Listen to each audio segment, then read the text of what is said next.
এই ঘটনার সাথে আমার কোনো লেনাদেনা নেই, এই ব্যবসার সাথে তার কোনো লেনাদেনা নেই, এই মার্ডার কেসের সাথে তার কোনো লেনাদেনা নেই। তো এই যে কথাগুলি আমরা প্রায়শই শুনে থাকি বা বলে থাকি, তো এই কথাগুলিকে ইংরেজিতে তোমরা কিভাবে বলবে, আজকের ক্লাসে একটি ফ্রেজকে ব্যবহার করে তোমাদের শিখিয়ে দিব। এরপর আরও দুটি সেন্টেন্স স্ট্রাকচারস রয়েছে, তো খুব মনোযোগ সহকারে ক্লাসটি দেখার চেষ্টা করবে। আর নতুন কেউ থাকলে অবশ্যই চ্যানেলটিকে সাবস্ক্রাইব করে রাখবে। তো সর্বপ্রথম যেই সেন্টেন্সগুলোর কথা বললাম যে এই ঘটনার সাথে আমার কোনো লেনা দেনা নেই, মানে কোনোভাবেই আমি যুক্ত নই, তো নিজেকে নির্দোষ প্রমাণের জন্য এই কথাটা দোষীরা বলে থাকে। তো এই সেন্টেন্সটাকে ইংরেজিতে আমরা কিভাবে বলবো? তো আই, এখানে এই ঘটনার সাথে আমার কোনো লেনা দেনা নেই, সাবজেক্ট আমি, তারপর আমরা এখানে নিয়ে আসবো হ্যাভ ভার্ব আই হ্যাভ, তারপর আমরা একটি ফ্রেজ ব্যবহার করব nothing to do with, I have nothing to do with. অর্থাৎ এই জাতীয় সেন্টেন্স তৈরি করতে গেলে এই ফ্রেজটি আমরা নিয়ে আসব নাথিং টু ডু উইথ, কিসের সঙ্গে লেনাদেনা নেই, এই ঘটনার সাথে, উইথ দিস ইনসিডেন্ট। তো এই ঘটনার সাথে আমার কোনো লেনাদেনা নেই, এই সেন্টেন্সটাকে আমরা বলবো I have nothing to do with this incident. তো এই ফ্রেজটিকে ব্যবহার করে এই জাতীয় আরো কয়েকটি সেন্টেন্স রয়েছে, আমি দেখাচ্ছি। তো পরের সেন্টেন্স, এই ব্যবসার সাথে তার কোনো লেনা দেনা নেই। তো তার নেই, এখানে subject say, he or she, তো এখানে আমরা তারপর নিয়ে আসবো হ্যাজ, হি হ্যাজ, তারপর আমরা এই ফ্রেজটিকে নিয়ে আসবো nothing to do with, he has nothing to do with this, এই ব্যবসার সাথে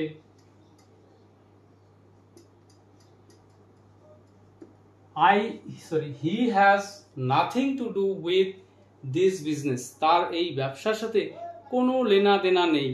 পরের সেন্টেন্স, এই কলেজের সাথে তোমার কোনো লেনা দেনা নেই, তোমার এখানে আসার কোনো মানেই হয় না, কোনো লেনা দেনা নেই।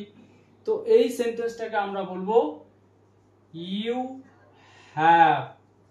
তো এই সেন্টেন্সগুলো তৈরি করতে গেলে আমাদের যেই স্ট্রাকচারটাকে ফলো করতে হবে, শুরুতে সাবজেক্ট, তারপর অ্যাকর্ডিং টু সাবজেক্ট আমরা এখানে হ্যাভ ভার্ব ব্যবহার করব, হ্যাভ অথবা হ্যাজ, তারপর এই ফ্রেজটি আনতে হবে নাথিং টু ডু উইথ, তারপর আমরা সেই ঘটনার সঙ্গে, যেই ঘটনার সঙ্গে যুক্ত নয় সেই বিষয়টা এখানে আমরা নিয়ে আসব।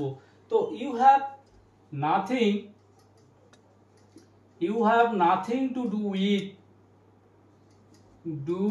উইথ দিস কলেজ, এই কলেজের সঙ্গে তোমার কোনো লেনা দেনা নেই। তো এখানে তিনটি সেন্টেন্স আমি দেখালাম, তো এই স্ট্রাকচারটাকে ফলো করে তোমরা সেন্টেন্সগুলোকে তৈরি করার চেষ্টা করবে। তো এরপর আরেকটি সেন্টেন্স স্ট্রাকচার রয়েছে যে আগে সে আমাকে ভালোবাসতো, এখন বাসে না, বা এখন ভালোবাসে না। আগে সে মাছ পছন্দ করত, কিন্তু এখন করে না। আগে আমার একটি বাইক ছিল, কিন্তু এখন আর নেই। তো খুব কমন এই সেন্টেন্সগুলো আমরা বলে থাকি। তো এই সেন্টেন্সগুলোকে ইংরেজিতে তোমরা কিভাবে বলবে? তো এখানে আগে সে আমাকে ভালোবাসতো, কিন্তু এখন বাসে না। তো earlier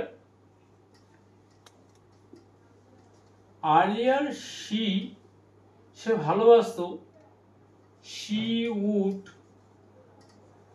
love me, but no longer now. Earlier she would love me, but no longer now. আগে সে আমাকে ভালোবাসতো, কিন্তু এখন আর বাসে না।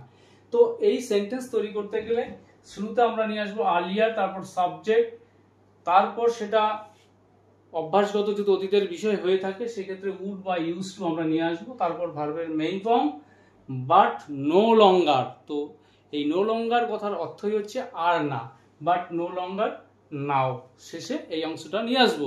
তো পরের সেন্টেন্সটি আগে সে মাছ পছন্দ করত কিন্তু এখন করে না।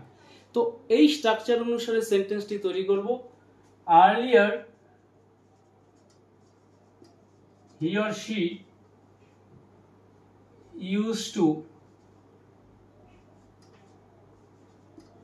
used to like, तो earlier he used to like fish but no longer now, কিন্তু এখন আর পছন্দ করে না। তো earlier he used to like fish but no longer now, আগে সে মাছ পছন্দ করতো কিন্তু এখন আর পছন্দ করে না। তো পরের সেন্টেন্স, আগে আমার একটি বাইক ছিল কিন্তু এখন আর নেই। তো এই সেন্টেন্সটি একটু আলাদা, ছিল এখানে কোনো কিছু থাকার না থাকার ব্যাপার। তো earlier I had a bike, আমার একটি বাইক ছিল। Earlier I had a bike but no longer now, কিন্তু এখন আর নেই। আগে একটি বাইক ছিল আমার, এখন আর নেই।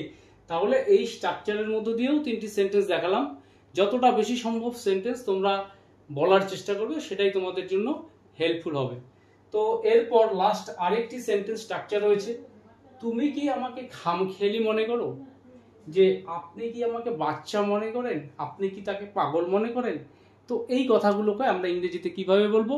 প্রত্যেকটি সেন্টেন্স এখানে ইন্টারোগেটিভ সেন্টেন্স সিম্পল প্রেজেন্ট টেন্সে রয়েছে। তো তুমি কি আমাকে খামখেয়ালি মনে করো?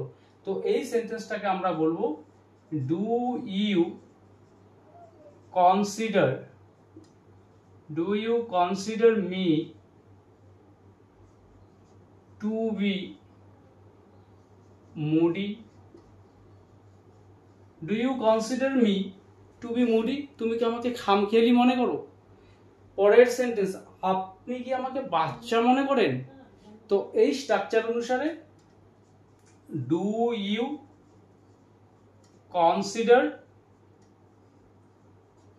Consider me to be a child? আপনি কি আমাকে বাচ্চা মনে করেন বা একজন বাচ্চা মনে করেন?